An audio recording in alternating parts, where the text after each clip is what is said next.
Bismillahirrahmanirrahim. Assalamualaikum warahmatullahi wabarakatuh. Alhamdulillahirabbil alamin, wassalatu wassalamu ala asyrafil anbiya'i wal mursalin sayyidina Muhammadin wa ala alihi wa sahbihi ajmain. Amma ba'd.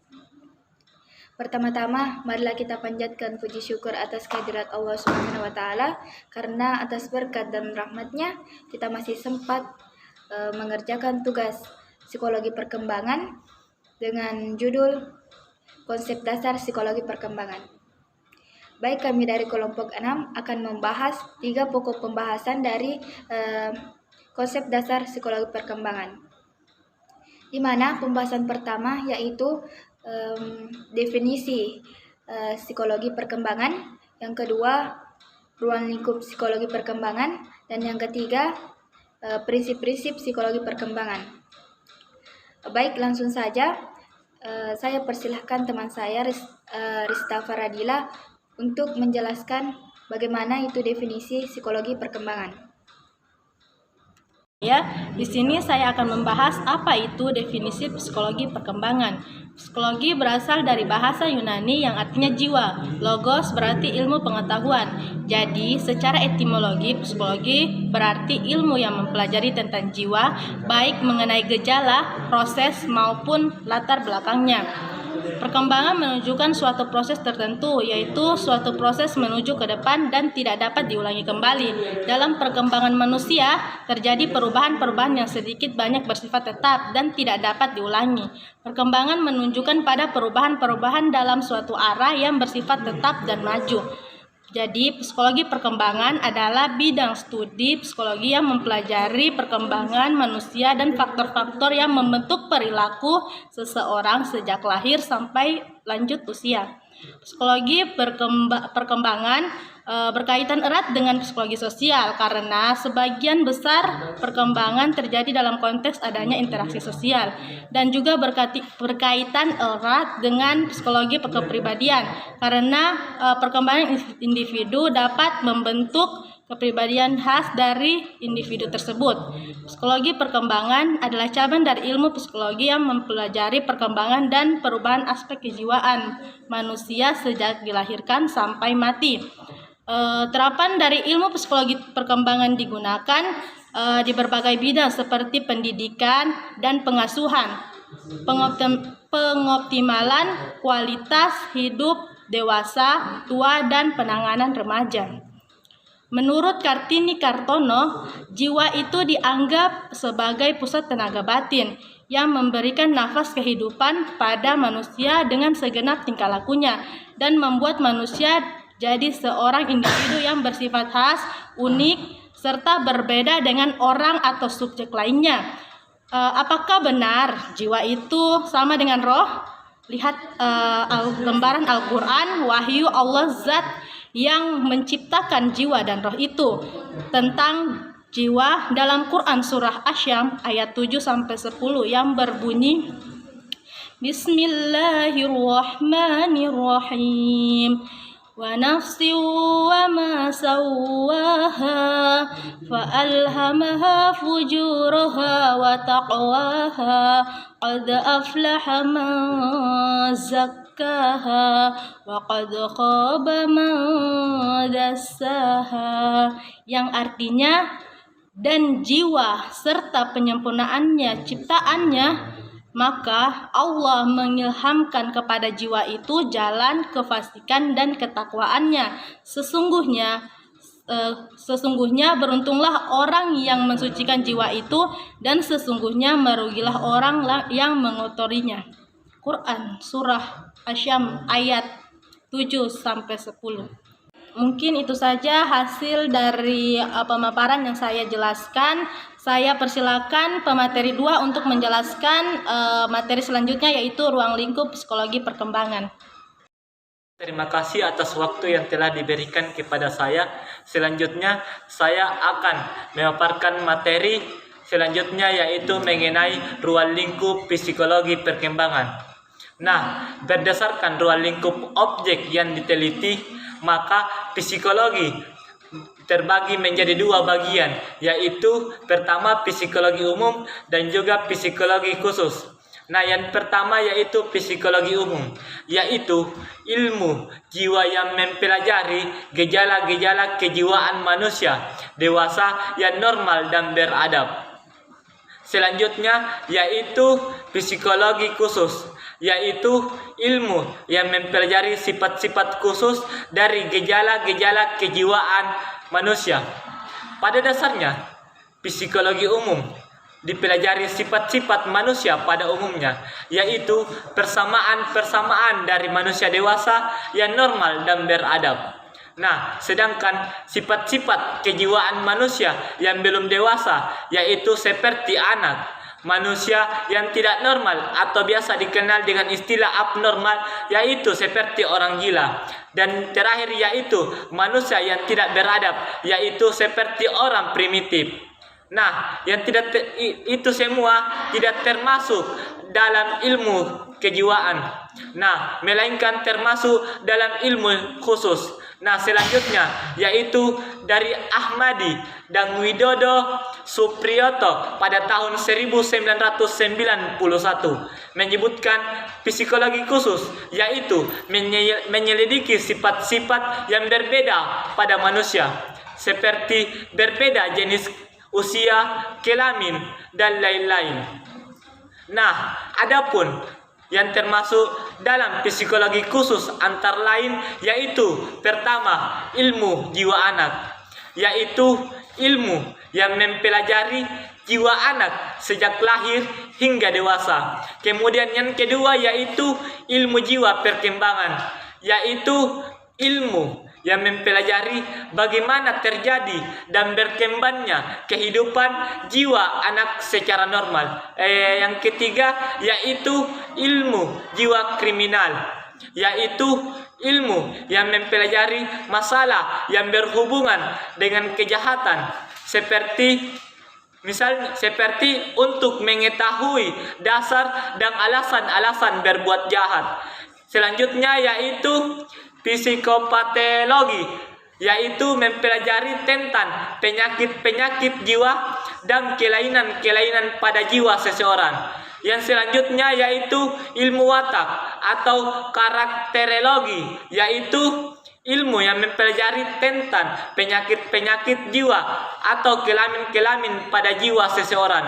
Selanjutnya yaitu masa psikologi, yaitu ilmu yang mempelajari gejala-gejala yang terdiri dari himpunan manusia banyak.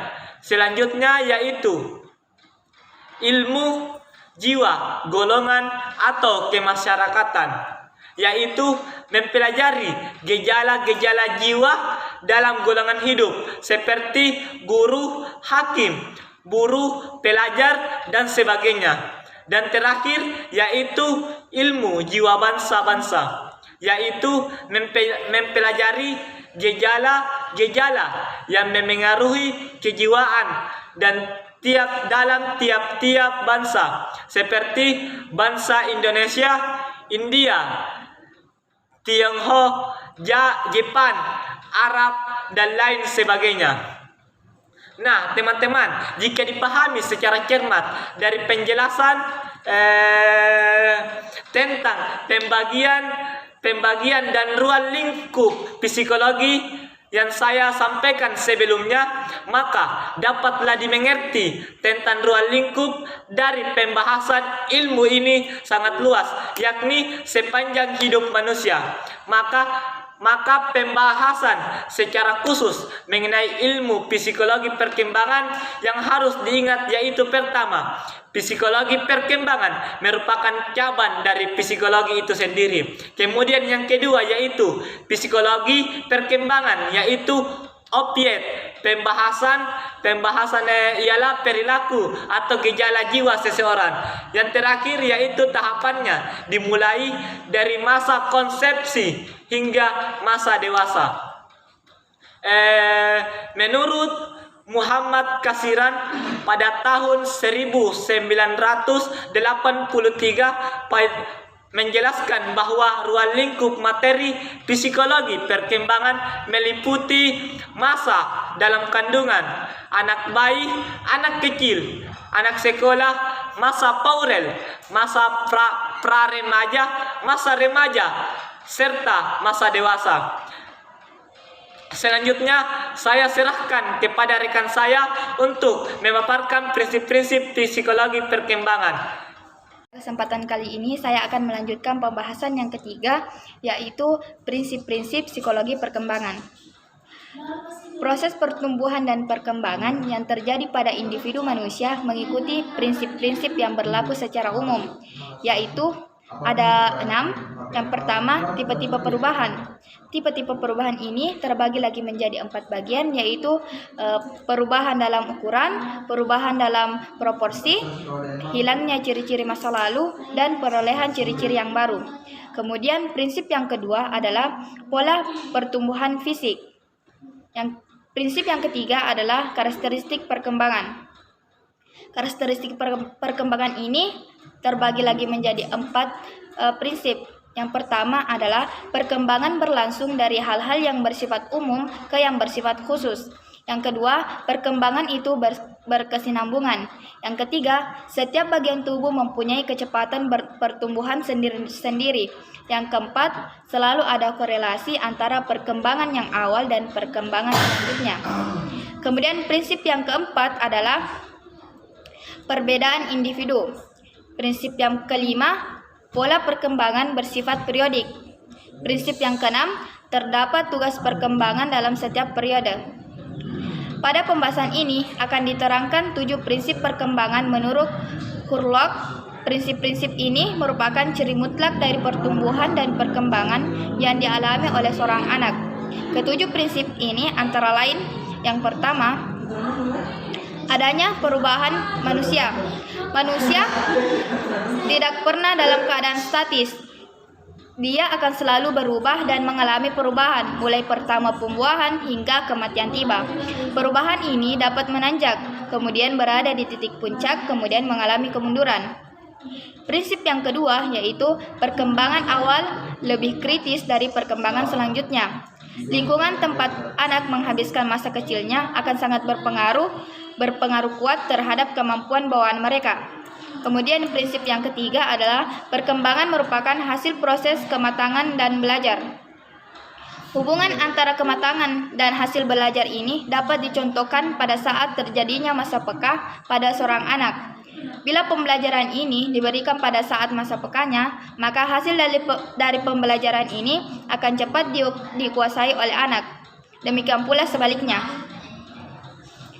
Kemudian prinsip yang keempat adalah pola perkembangan dapat diramalkan. Dalam perkembangan motorik akan mengikuti hukum, yaitu perkembangan yang menyebar ke seluruh tubuh dari kepala ke kaki. Ini berarti bahwa kemajuan dalam struktur dan fungsi pertama-tama terjadi di bagian kepala, badan, dan terakhir kaki. Kemudian prinsip yang kelima adalah pola perkembangan mempunyai karakteristik yang dapat diamalkan. Karakteristik tertentu dalam perkembangan juga dapat diramalkan. Ini berlaku baik untuk perkembangan fisik maupun mental. Kemudian prinsip yang keenam.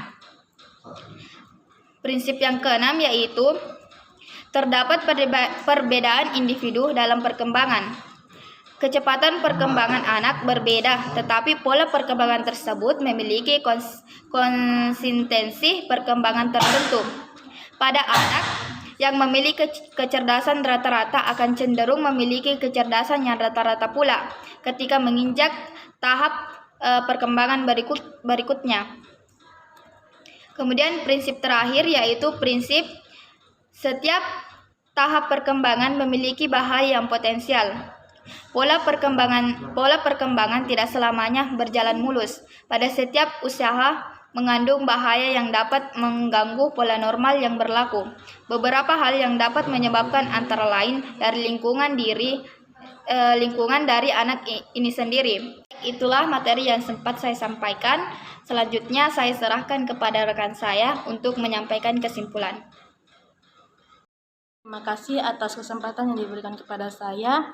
Di sini saya akan memberikan kesimpulan, psikologi perkembangan merupakan bagian dari kajian ilmu psikologi yang mempelajari tahapan-tahapan dalam tumbuh kembang manusia. Hal ini dapat dilihat dari asal kata psikologi sendiri, yaitu yang berarti jiwa dan logos yang berarti ilmu, yang menggambarkan bagaimana psikologi mengkaji jiwa manusia khususnya perkembangan fisik dan psikisnya. Sementara itu, pertumbuhan hanya terjadi sampai manusia mencapai kematangan fisik. Artinya, orang tidak akan bertambah tinggi atau besar jika batas pertumbuhan tubuhnya telah mencapai tingkat kematangan. Pada dasarnya, ada dua proses perkembangan individu yang saling bertentangan yang terjadi secara serempak selama kehidupan, yaitu pertumbuhan atau evolusi dan kemunduran atau involusi. Keduanya mulai dari pembuahan dan berakhir dengan kematian. Dalam bertahun-tahun pertama, pertumbuhan berperan. Sekalipun perubahan-perubahan yang bersifat kemunduran terjadi semenjak kehidupan janin. Pada bagian kehidupan selanjutnya, kemunduran yang berperan sekalipun bertumbuh tidak berhenti. Seperti rambut tumbuh terus dan sel-sel terus-menerus berganti pada usia lanjut. Beberapa bagian tubuh dan alam pikiran lebih banyak berubah daripada orang lain. Terima kasih, mungkin itu saja hasil dari makalah presentasi kami. Kurang dan lebihnya mohon dimaafkan. Saya kembalikan kepada moderator. Itulah presentasi dari kelompok kami. Lebih dan kurangnya mohon dimaafkan. Wassalamualaikum warahmatullahi wabarakatuh.